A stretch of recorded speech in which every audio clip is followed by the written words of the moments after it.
I lay in a hospital bed when my phone rang, my neighbor's frantic voice. "Strangers are moving into your house. They said it was sold." My veins turned to ice. My own son had stolen my $750,000 home. But what happened next will shock even those who thought they'd seen everything. But first, let's go back to the beginning. I thought recovery was my biggest challenge at 73, but the real wound came from my own blood. Hospitals have their own rhythm. The steady beep of monitors, the antiseptic sting in the air, the shuffle of nurses' shoes across polished floors. I had learned to measure my days in that rhythm. Wake to a blood pressure cuff tightening around my arm. Drift to sleep with the hum of machines. Fight to breathe when the pain sharpened. I believed foolishly that the fight for my health was the hardest test I would endure. I was wrong.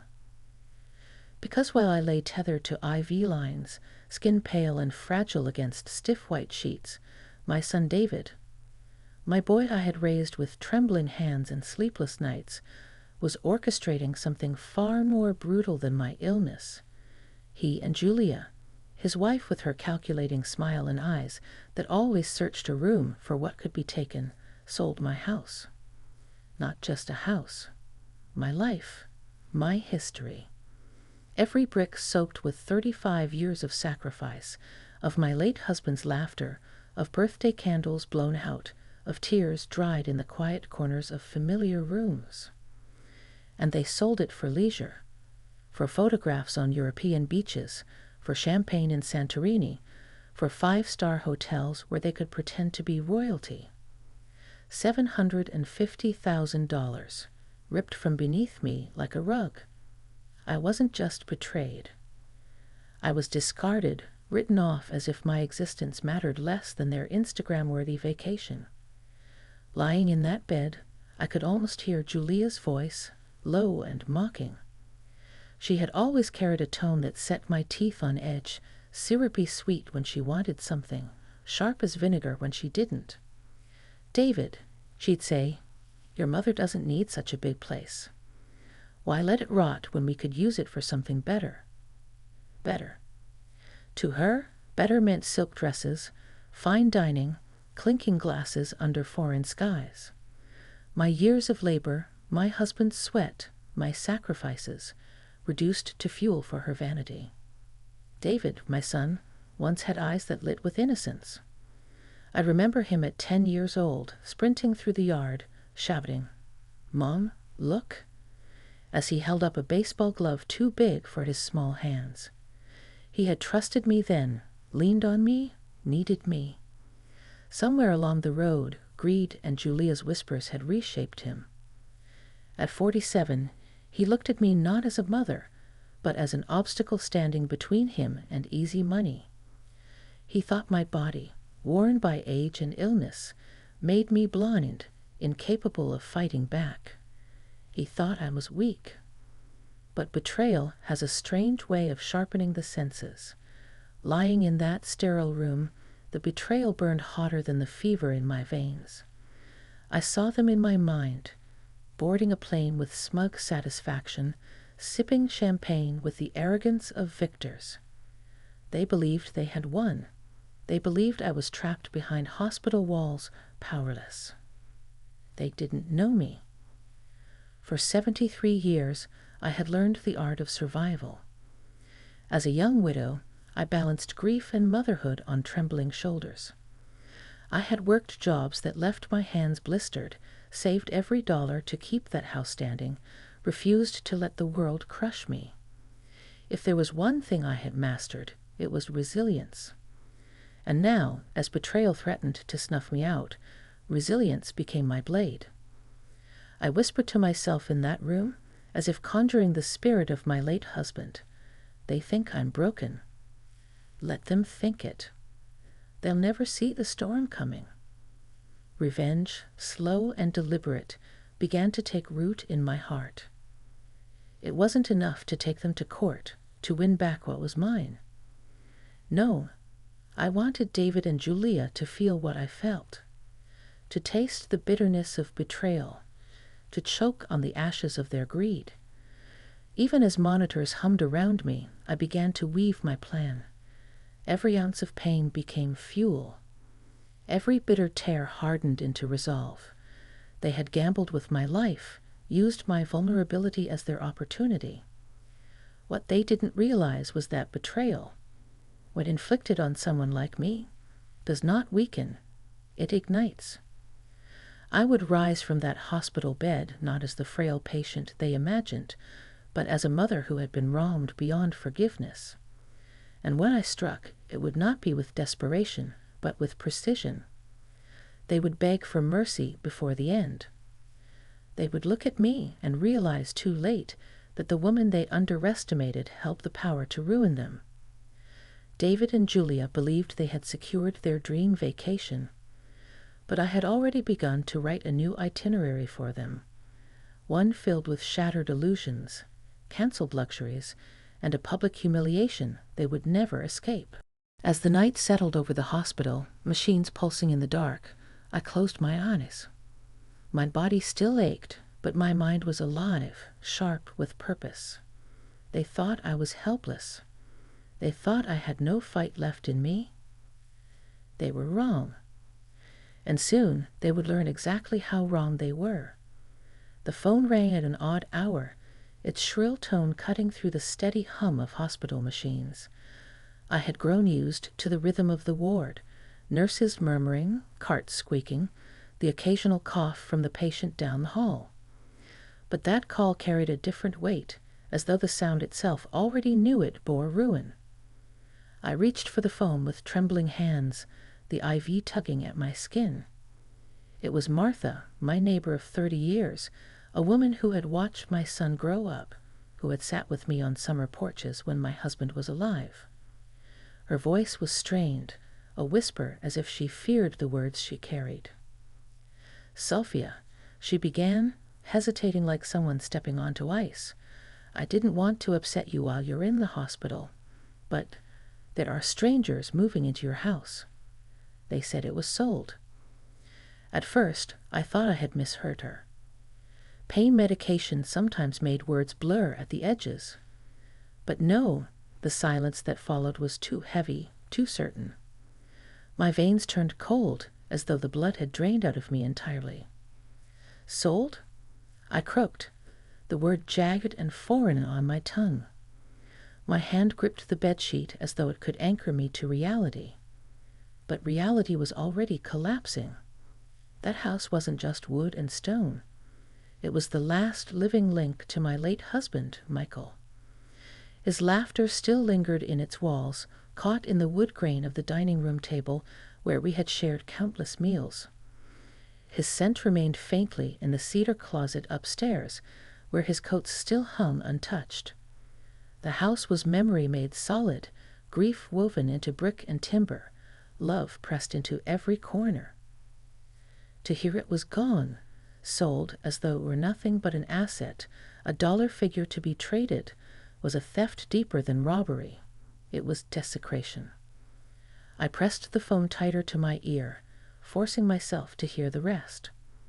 Martha's voice cracked as she added, "Sophia, I tried to stop them. I asked what they were doing, and they said the papers had already gone through. They called it a done deal. They're carrying in furniture as we speak."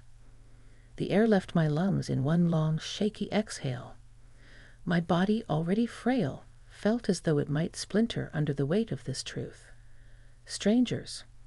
Strangers setting coffee cups in the kitchen where I once taught David to read while dinner simmered on the stove. Strangers walking across the floors my husband had polished every spring. Strangers inhabiting the space where I had poured my soul for decades. And the worst part, the venom lacing every thought, was knowing the hand that had signed away that home was not a stranger's. It was David's, my son, my own flesh, my own blood. I clutched the hospital sheet so tightly that my knuckles whitened. It was the only thing within reach, but it might as well have been David's collar. I wanted to shake him, demand how he could betray me so deeply. My mind whirled, replaying every recent moment with him. His too casual visit before my surgery, when he insisted on handling the paperwork. The way Julia's eyes had glittered when she asked how long I'd be laid up. All of it clicked together like cruel puzzle pieces, forming a picture I never wanted to see. I thought of Michael. He had worked himself nearly to the bone to buy that house for us, to keep it safe, to make sure his family would always have a place in the world. He used to say, "This house is our anchor, Sophia. As long as it stands, so will we." He had died with that belief, never knowing his son would one day sever the anchor chain. Tears burned but would not fall. Shock can be cruel that way, freezing grief into something sharp, unspilled, trapped behind the eyes.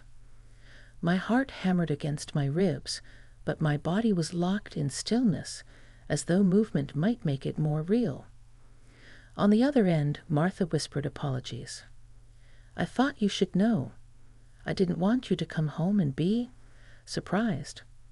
I'm so sorry, Sophia. So sorry."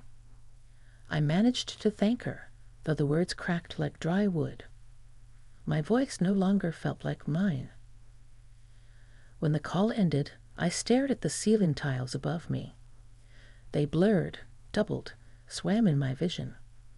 The hospital seemed smaller, suffocating, as though the betrayal itself had followed me into the room. I tried to breathe, but each inhale brought memories. The sound of Michael's hammer fixing the porch rail, the echo of David's footsteps as a boy racing down the hall, the smell of Julia's perfume when she first visited us, all sweetness then, no venom. And now it was all ash. Shock doesn't announce itself like a scream. It settles like frost, creeping across the soul until every part of you is numb. I lay in that bed, clutching sheets, not from pain of the body, but from a hollowing in the heart. My son had done this. My son.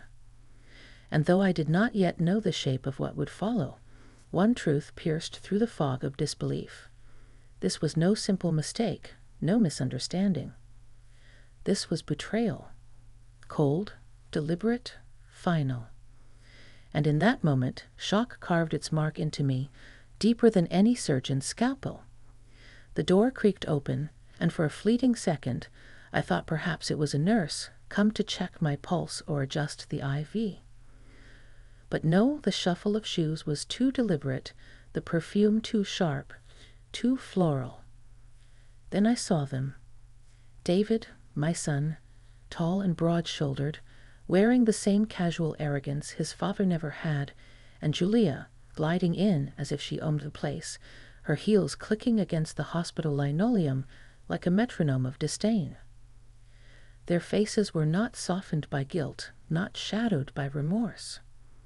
No, both of them wore the smug expressions of conquerors returning from a battle already won. Julia's lips curled upward in a thin smile that stopped just short of cruelty, while David's eyes carried none of the warmth I remembered from his youth. His gaze was flat, like someone speaking to a stranger, not his mother. "It's done, Mom," David said, his voice clipped, almost bored, as though this was nothing more than a business transaction. "The house was too much for you. We'll use the money for something better." The words hung in the sterile air, and I swear I heard the machines in the room falter, as if even they recoiled. It's done. Not we're sorry, not we were forced. No explanation, no hesitation, just a cold declaration. Julia, standing half a step behind him, tilted her chin upward, her smirk cutting through me sharper than any scalpel. "Santorini, Paris, Rome, we deserve it," she said, dragging out each destination as though they were medals she had earned. Her voice was syrupy with satisfaction, the kind of satisfaction that comes not from hard work or sacrifice, but from taking what belongs to someone else. That smirk lit a flame inside me, a flame I didn't know I carried. Hatred, pure and unfiltered, surged through my chest, searing hotter than any fever I'd endured. It startled me how natural it felt. Hatred toward strangers is one thing. Hatred toward your own child is something else, something that feels like poison spreading through the veins, corrupting love until nothing but fire remains. I looked at David, and for a brief, fractured moment, I saw the boy he used to be. The boy who once slipped his small hand into mine at the grocery store, who ran to me with scraped knees and cried into my apron, who whispered, "I love you, Mom," after nightmares. That boy had been devoured, hollowed out by greed, reshaped into a man who could stand at my hospital bed and steal from me without flinching. My mind screamed questions, but my lips trembled too much to form them. How could you? Do you feel nothing? Was I ever more than a stepping stone for you? But he would not have answered, not with truth. I knew that. His expression was unyielding, the proud set of his jaw daring me to resist. And Julia, her very presence was gasoline on the fire. She leaned against the wall with the elegance of someone who thought she'd already won, her fingers brushing the edge of her designer purse. Every inch of her screamed indulgence, from the glossy waves of her hair to the manicured nails tapping idly, as though my heartbreak was nothing more than background noise. Her smirk widened, and for a moment I understood with clarity so sharp it hurt. She had planted this idea. She had whispered in his ear. She had fanned the embers of his greed until it consumed him. But hatred is rarely simple. As I stared at my son, the man who had shared my table, who had been cradled in my arms, who had been fed by the sacrifices of my youth, I realized something dark and bitter. Julia may have lit the spark, but David had chosen the fire. My body trembled, the IV needles straining against my skin, but I refused to let them see weakness. Inside, hatred was transforming, hardening into something more dangerous, resolve. Every beat of my heart whispered, "I will not let this stand. You may think you've won, but you have no idea who you've betrayed." The hospital room, usually filled with the dull scent of disinfectant, now reeked of their arrogance. I tasted it in the back of my throat, acrid, choking. My blood pounded so loudly in my ears that I barely registered the rhythm of the monitor. Hatred sharpened everything. The curve of Julia's smirk, the hollowness of David's eyes, the hollowness of my chest where love used to live. I thought of Michael then, my husband, gone but not forgotten. He had believed in honor, in dignity, in teaching David right from wrong. He would have been gutted to see this, to see his only son dismantle our legacy for a handful of vacations and fleeting luxuries. Rage coursed through me, not only for myself, but for Michael, for the years he spent breaking his back to give us a home worth $750,000. More than money, a testament to his love. David stood at the foot of my bed, his arms crossed, as though he were delivering a kindness. Julia's smirk didn't waver. I forced myself to meet their gaze, even as bile rose in my throat. And in that moment, though my body was frail, though my skin was paper and my bones ached, I felt a strength surge through me, strength born of hatred. I had never hated before, not like this. But perhaps hatred has its purpose. It strips illusions, burns away excuses, and leaves behind something raw, something sharp.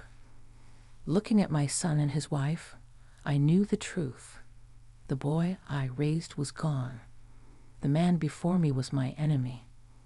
And enemies, no matter how close, no matter how much blood ties you together, must be faced. As their smug words echoed in my ears, hatred settled into my chest, no longer a flame but a furnace.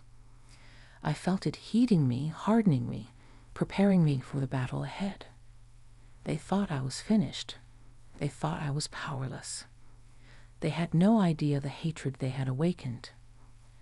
I demanded answers, my voice breaking under the weight of betrayal. How could you possibly think this was yours to sell? David didn't flinch. He didn't pace. He didn't even shift uncomfortably. Instead, he shrugged, as if my question were nothing more than an annoyance buzzing around his ears. His reply was flat, devoid of shame, almost rehearsed. You signed power of attorney, remember? While you were under medication. I just did what was best. The words struck me like a slap across the face. My mind whirled, clawing through memory, searching desperately for a mistake I must have made. Power of attorney? No, I had never given him that authority. Unless... The memory burst through like a sudden storm. The day of my surgery, my body trembling from fever, the nurses bustling in with clipboards, my thoughts muddled from painkillers. David had been there, hovering too close, pressing forms into my hands. He'd spoken with that same calm voice he used now. Just hospital paperwork, Mom. Insurance stuff. You need to sign so they can admit you. My vision had been blurred, my hands shaking, but I trusted him. Trusted my son. I scribbled my name where he pointed, and in that moment of weakness, he had slipped the knife into my back. I gripped the rails of the hospital bed so tightly my knuckles bleached white. Anger surged hotter than fever, hotter than grief. He hadn't just stolen my house, he had preyed on my vulnerability. Waited until medication dulled my mind, until pain softened my defenses, until trust blinded my eyes. He had used the mother-son bond as his weapon. You tricked me, I hissed, my voice low but vibrating with fury. You stood here, in this very room, while I trusted you. And you lied. David didn't blink. His lips curled into the faintest suggestion of annoyance. I did what was best, he repeated, like a shield against accountability. The house was too much for you, Mom. Think about it. You couldn't handle the upkeep. This way, you don't have to worry. We made things easier. Easier? The word burned in my throat. My voice cracked into something unfamiliar, a sound between a sob and a growl. You call robbing me easier? You call selling your father's legacy a kindness. Julia, perched on the chair beside him, let out a soft laugh, a cruel, tinkling sound. Sophia, really, don't be so dramatic. You were sick. You are sick. David took the burden off your shoulders. What good is a $750,000 house when you can't even climb the stairs? Her words slithered into the room, coated in honey, dripping with venom. My chest heaved as rage spread like wildfire inside me. Julia's smugness was unbearable, but it was David's silence that cut deepest. He sat there, letting her speak for him, letting her diminish me in the very place where I was fighting for my life. I turned my gaze on him, drilling into the son I had raised. You forged my trust into chains and bound me with them. You made me believe I was signing for my health, not my ruin. Do you know what you've done? For the first time, his eyes flickered. Just for a moment, a shadow of unease passed across his face. But it was gone as quickly as it came. He leaned back, crossing his arms. Mom, don't make this harder than it needs to be. The papers are signed. The sale's gone through. You can't change it. That was when my anger roared louder than my illness. My body may have been frail, tethered to machines, but inside me something volcanic erupted. I had survived widowhood, poverty, illness, nights of endless work to keep a roof over David's head. And this was my reward. My son, looking at me not as his mother, but as an obstacle he had outsmarted. The indignity was crushing. He had reduced me to a patient in a bed, a signature on a line, a barrier to his pleasure. My dignity, hard-earned through decades of sacrifice, had been stripped away by the very child who should have honored it most. Julia reached across the space between them, resting her manicured hand on his arm.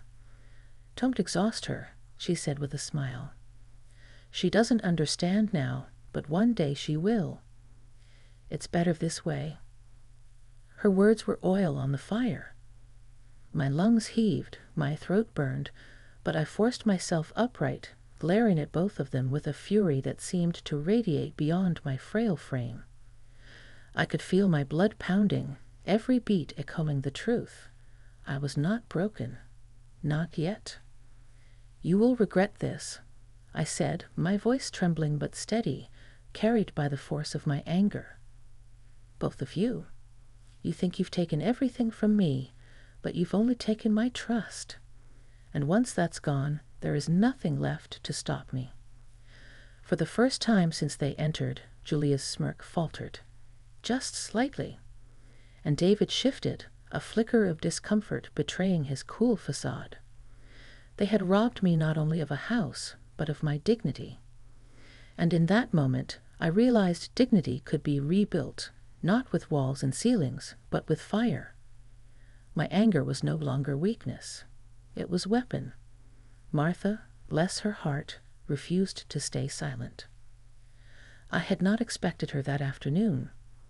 The hospital door swung open gently, not with the brisk authority of a nurse, but with a cautious tenderness, as though whoever entered feared disturbing a soul already shaken. And there she was, Martha, my neighbor of 3 decades, the woman who had shared cups of coffee with me on Sunday mornings, who had watched David grow from boy to man, who had been there after Michael's funeral when the house felt too hollow to bear. Her presence was different from David's and Julia's. There was no arrogance, no perfume of greed. She carried only the faint smell of lavender, the scent of her garden, clinging to her sweater. She sat down beside me, her eyes already wet, and without hesitation, she reached for my hand. Hers was warm, steady, firm, an anchor when I felt I was adrift in stormy waters. "Sophia," she said softly, her voice trembling but filled with conviction, "don't let them win. I've seen what they did. I've watched it unfold. And you," she squeezed my hand tighter, "you can fight back." Her words struck me harder than David's betrayal. Not because they hurt, but because they healed, if only slightly. Until that moment, I had felt like a woman stripped of everything. My home, my dignity, my trust. But Martha's gaze held no pity. It held belief. And belief, when you are drowning in despair, is a rope thrown from the shore. I studied her face, the wrinkles carved deep from years of laughter and loss, the steady set of her jaw that revealed the steel beneath her gentleness.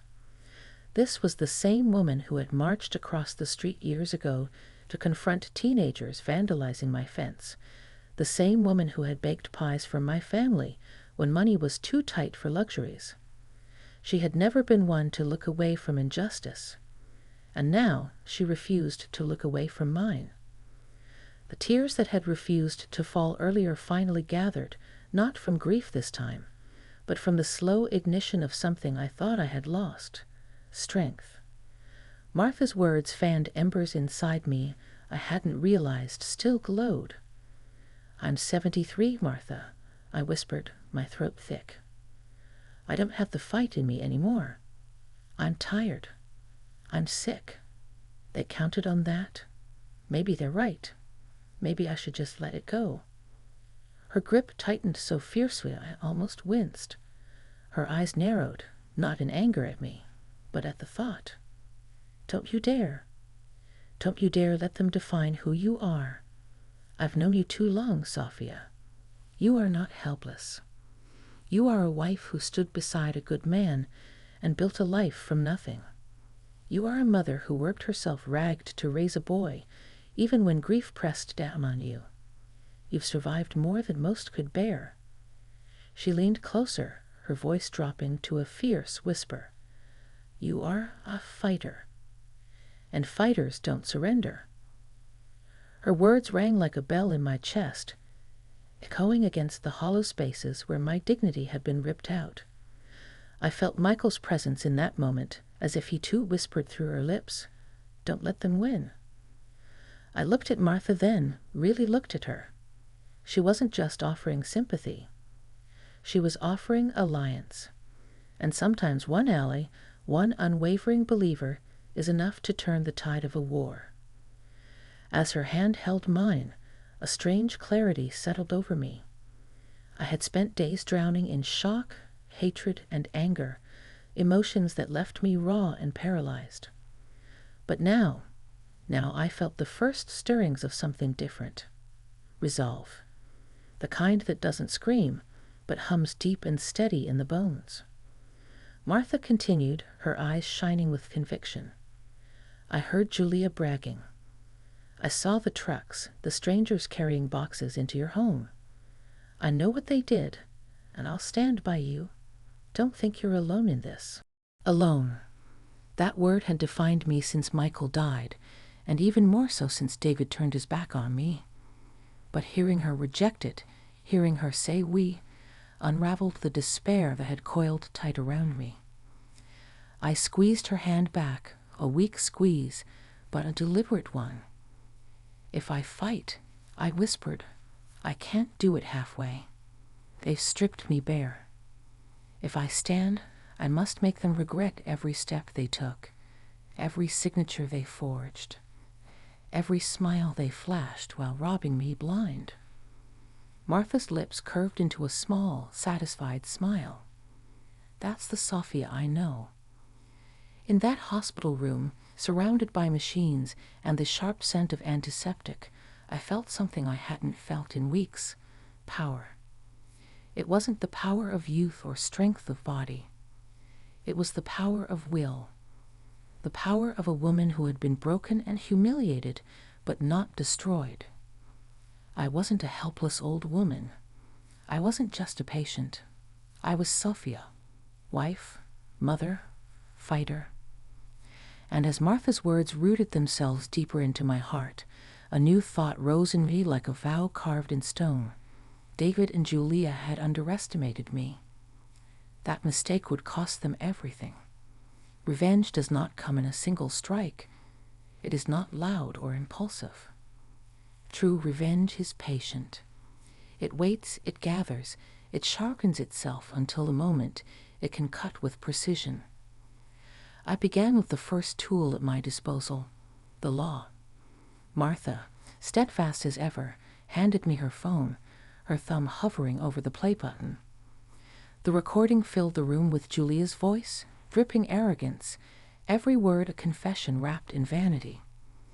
$750,000, all ours.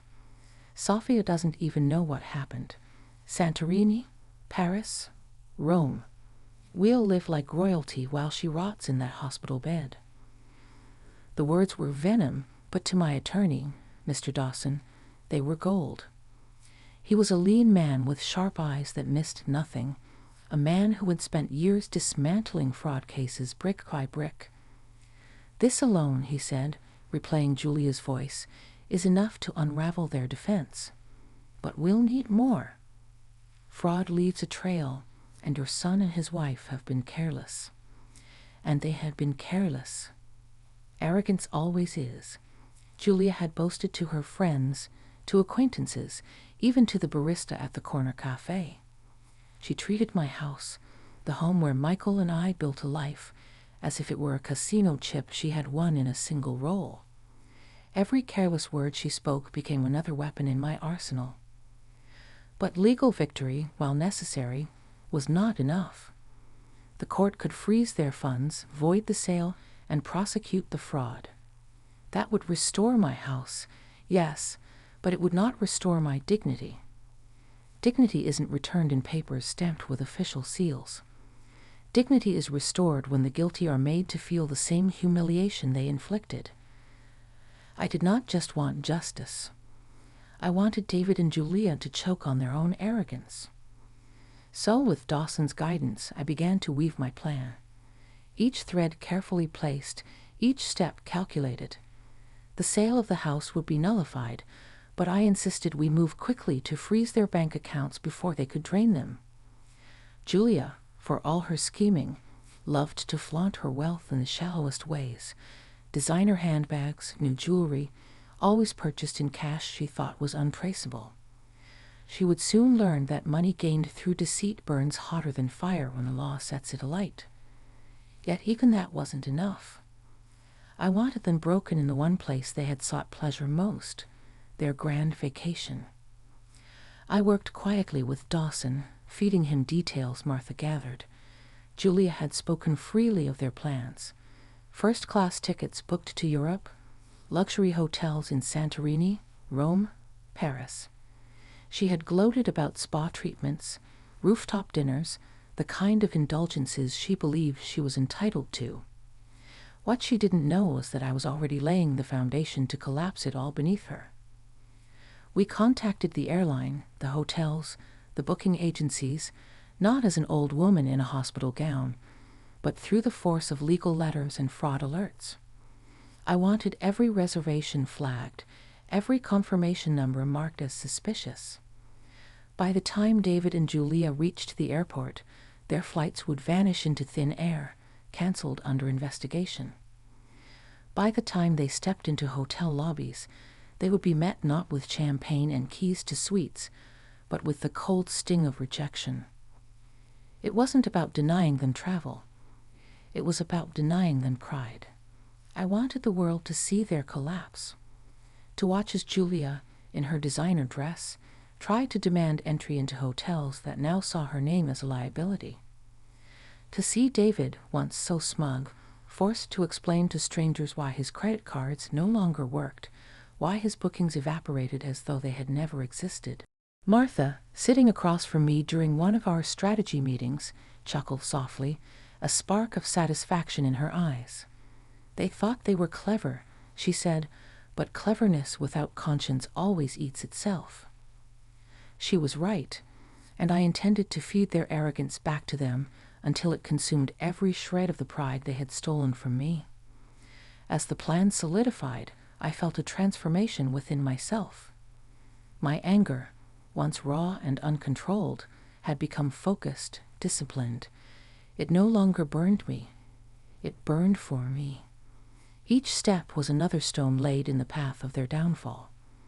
Each detail was another nail in the coffin of their fantasy. I wasn't merely recovering from betrayal. I was building a war, and I would not rest until David and Julia's dream dissolved into a nightmare, as public, as humiliating, and as unforgettable as the betrayal that had sparked it. For the first time in weeks, I slept soundly that night, the machines in the hospital humming beside me. My body was still weak, but my mind was alive, sharp as a blade. Revenge was no longer a fantasy whispered in anger. It was real, structured, and inevitable. David and Julia thought they had won, but their victory was nothing more than the opening act. The real story, the story of their ruin, was only just beginning. Courtrooms have a strange gravity. The air itself seems heavier, thick with judgment, as though the very walls have absorbed decades of lies, truths, and verdicts. That morning, as I was wheeled into the oak-paneled chamber, I felt that gravity pressing down on me, but I did not bow beneath it. I sat taller than I had in weeks, my frailty cloaked in resolve. David and Julia arrived late, striding in as though they still believed themselves untouchable.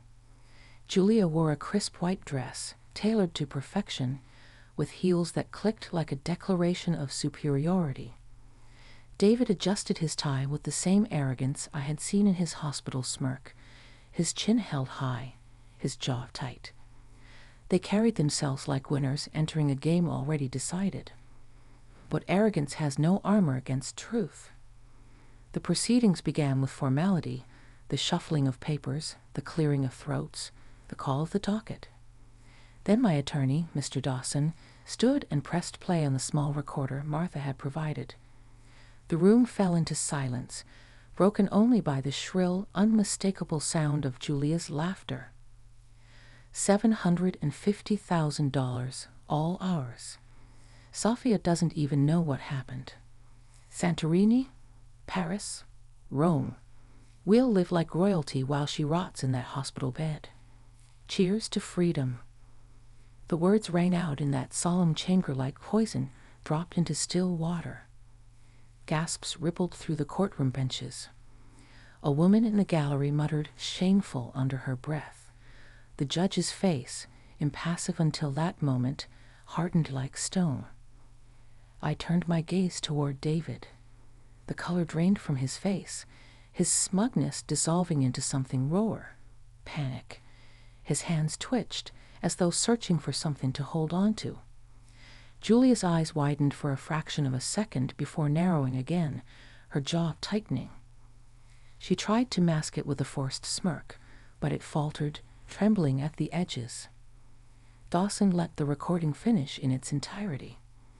Each syllable Julia had so carelessly spoken became a nail driven into their coffin. Then he laid out the forged paperwork, the signatures gathered while I had been medicated and vulnerable. He held up the stack of documents like a torch in the dark, exposing every line for what it was, evidence not of care, but of calculated theft. The judge leaned forward, his voice heavy with disdain. "Mr. Carter, Mrs. Carter, you stand accused not only of fraud, but of elder exploitation. The evidence presented leaves no doubt." David opened his mouth, desperate to speak, but Julia's hand shot out, gripping his sleeve as though she could silence him by sheer force. Her composure was cracking, fissures spreading through her carefully painted mask. Then the gavel came down, not with a bang, but with the weight of inevitability. The sale is nullified. The property returns to Mrs. Carter immediately. Furthermore, the accounts associated with this fraudulent transaction are hereby frozen, effective immediately, pending criminal investigation. The words were iron, final, absolute. And then, as though fate itself wanted to tighten the noose, the collapse spread beyond the courtroom walls. Phones began to buzz. Attorneys, clerks, even reporters in the back checking screens. I watched Dawson's assistant lean over and whisper to him, a smile flickering at the corners of her mouth. Dawson turned to me, his voice low but triumphant. "The airlines have canceled their tickets. The hotels have barred their check-in. Their names are flagged under fraud investigation." I closed my eyes briefly, letting the satisfaction wash over me. I had imagined it countless times. Julia standing at a glossy check-in counter, only to be told her suite no longer existed. David fumbling with his phone as flight cancellations streamed in, the stares of strangers burning holes in his pride. Now, it was happening. Reporters, quick as wolves to scent blood, began snapping photographs as the news spread. Flash after flash lit the courtroom like a storm of lightning. Julia raised her hands to shield her face, but the cameras caught her twisted expression. Anger, humiliation, fear. David turned his back, but the lenses followed, capturing his crumbling facade. The gallery buzzed with whispers. Once they had been smug victors, flaunting their theft, certain of their cleverness. Now they were specimens, studied and ridiculed. Stripped of pretense, stripped of dignity. Their dream vacation had ended before it began, transformed into a nightmare broadcast for all to see. As the bailiffs escorted them out, Julia hissed something under her breath, her voice sharp with venom, but it no longer mattered.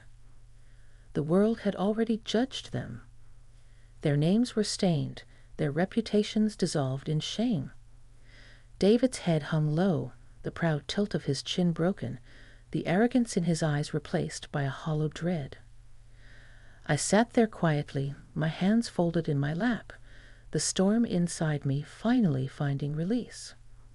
Not joy, not cruelty, satisfaction. The same satisfaction that comes when justice finally balances its scales, when arrogance is humbled, when betrayal collapses under the weight of truth. For the first time since this nightmare began, I felt the faintest whisper of peace. The first step back into my home was heavier than I expected. My hands trembled as I pushed open the familiar door, the hinges groaning like an old friend welcoming me back. The air inside carried a scent that nearly broke me. Faint traces of Michael's cigar box, tucked away in the study where he had always kept it, its aroma preserved in wood and memory. The curtains in the living room swayed gently with the draft, just as they had when he used to nap on the couch, sunlight spilling across his face. I whispered into the quiet, "We won." It wasn't just words. It was a declaration. To Michael, to myself, to the house itself. I had fought for this. I had clawed my way back from the humiliation of betrayal, from the indignity of being tricked, from the suffocating grief of thinking all was lost. I stood there, 73 years old, frail in body but unshaken in spirit, and I felt something I hadn't in a long time: pride. For days, the house and I reacquainted ourselves. Each room offered a memory. The kitchen where I had taught David to bake cookies, his small fingers sticky with dough. The dining room where Michael and I had hosted neighbors, laughter echoing so loudly it rattled the windows. The upstairs bedroom, where nights had once been filled with whispered dreams and morning sunlight. Each space was scared by absence, but it was mine again, and in reclaiming it, I reclaimed myself. But justice has a way of circling back, not only in courts and headlines, but on doorsteps. It was 3 days after I returned home when I heard the knock. Weak at first, then louder, more insistent. When I opened the door, the sight before me was almost pitiable, almost. David and Julia stood on my porch, their postures hunched, their faces stripped of the smug arrogance that once radiated from them. Their clothes were wrinkled, their eyes shadowed from sleepless nights. The shine of their carefully curated lives was gone. They looked smaller, not just in stature, but in spirit, as if the scaffolding of their pride had been torn away. "Mom," David began, his voice strained, his tone trembling with desperation. He no longer carried the confidence of a man in control. He sounded like a boy again, lost, ashamed, searching for a way back into the warmth of a mother's embrace. "We made a mistake. Please, forgive us." Julia, always so composed, stood beside him with tears streaking her mascara. Her smirk was gone, replaced by the hollow gaze of someone who had finally learned the cost of greed. She clutched David's arm, not in dominance as before, but in need. For a heartbeat, my chest tightened.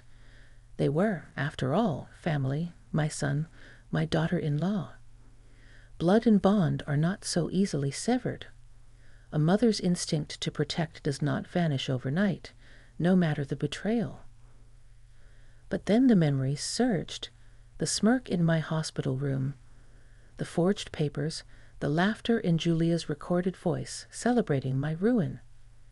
Forgiveness, I realized, was not mine to give. They had asked for mercy, but mercy without accountability is nothing but permission to wound again.